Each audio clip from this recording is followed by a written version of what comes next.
Joining us again live is Dr. Michio Kaku, professor of physics at City University of New York and host of Sci-Fi Science on the Science Channel. Thank you for being back. Glad to be on, Robin. You remain very optimistic at this point. Why?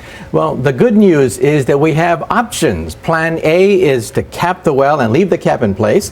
Plan B is to siphon the oil if the cap doesn't work. That's the good news. We have options. The bad news is we're not sure which of the two will work.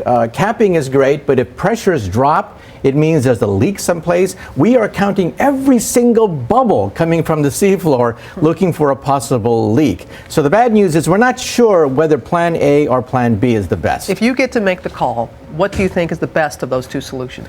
I think we should stay with Plan A at the present time. Pressures are low, which could indicate a leak, or an old well. The older the well, the lower the pressure.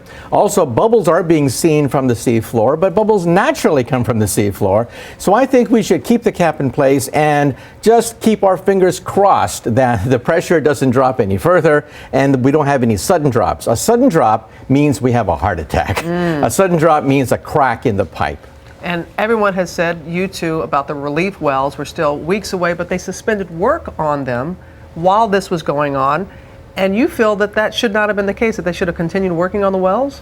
Possibly. Remember, there's a traffic jam up there with all this activity taking place, and they suspended the drilling the relief well. But that's the gold standard. That's what you do. You cap the top, choke the bottom. That's how you tame this monster. So I think we should continue with the relief well, and in 3 weeks or so, we should know whether or not we can finally choke this well forever. Well, let's hope that is the case. We'll have you back. Dr. Kaku, thank you again for your insight. Appreciate it.